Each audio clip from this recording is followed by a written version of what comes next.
로마서 9장.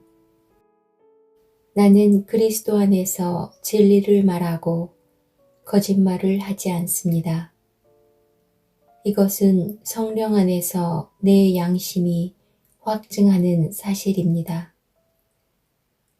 내게는 큰 슬픔이 있고 내 마음속에는 고통이 쉴 새 없이 밀려옵니다. 나는 내 동포, 내 동족들을 위해서라면 나 자신이 저주를 받아 그리스도로부터 끊어져도 좋다는 각오가 되어 있습니다. 그들은 이스라엘 백성으로서 하나님의 아들이라는 신분을 얻었습니다. 그들에게는 하나님의 영광이 있고 하나님과 맺은 언약이 있고 율법과 성전 예배와 약속들이 있습니다.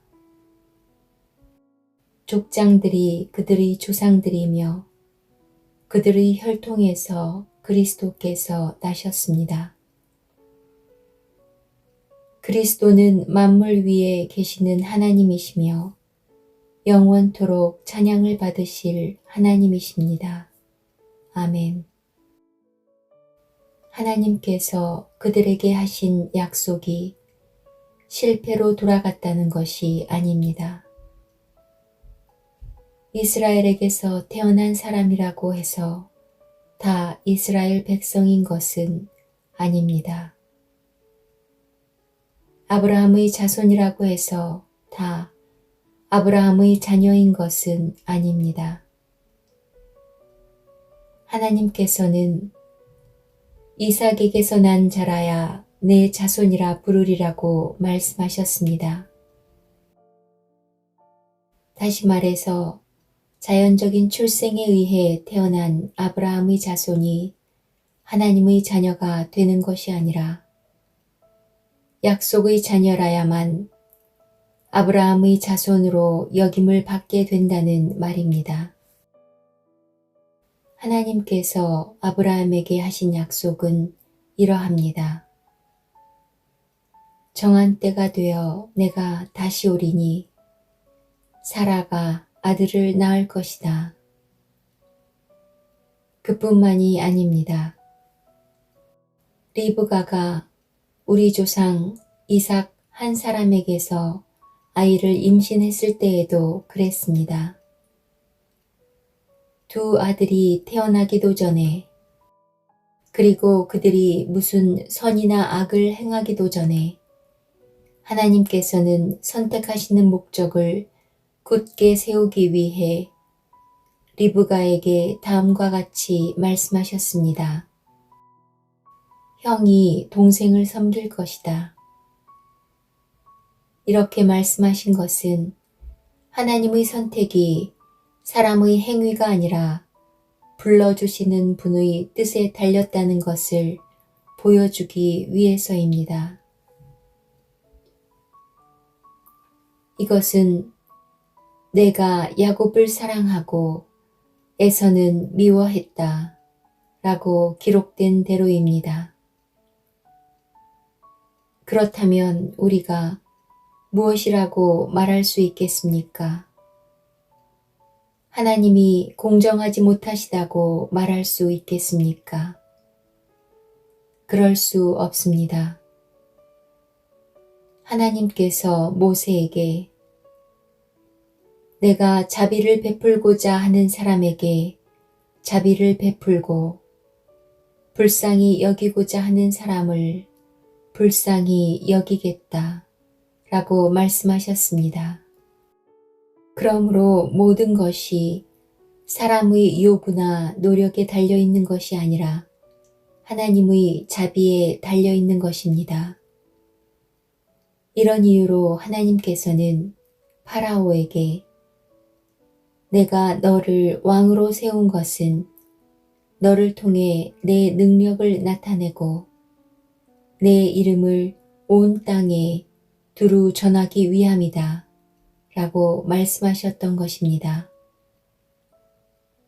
그러므로 하나님께서는 그분의 뜻대로 어떤 사람에게는 자비를 베푸시고 또 어떤 사람은 완고하게도 만드십니다. 그러면 여러분 중에서는 나에게 이렇게 말할 사람이 있을지 모르겠습니다. 그런데 왜 하나님께서는 우리가 잘못했다고 우리를 책망하시는가? 하나님의 뜻을 거스를 사람이 누가 있단 말인가? 그러나 사람이 무엇이기에 감히 하나님께 말대꾸한단 말입니까? 토기 그릇이 자기를 만든 사람에게 나를 왜 이렇게 만들었소? 라고 말할 수 있습니까? 토기 그릇을 만드는 사람이 똑같은 진흙으로 귀하게 사용할 그릇과 천하게 사용할 그릇을 만들 권한이 없단 말입니까?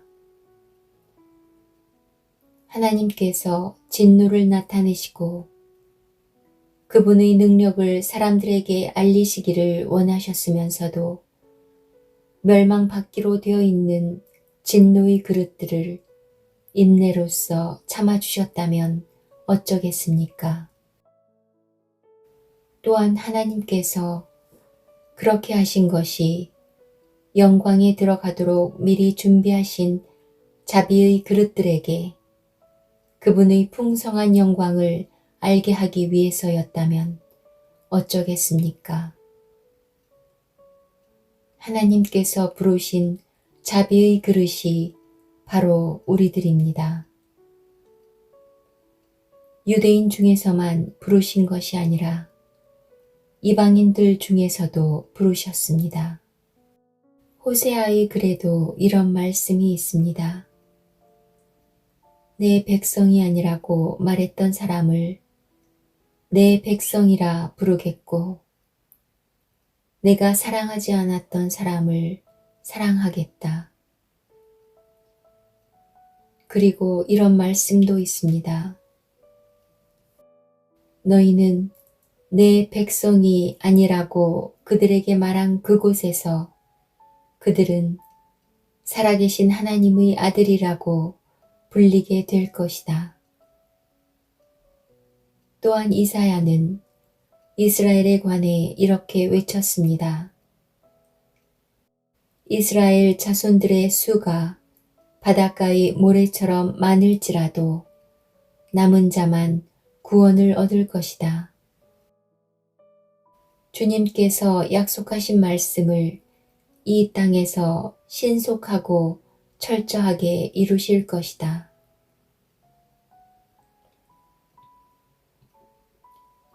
또 일찍이 이사야가 이렇게 예언한 것과 같습니다.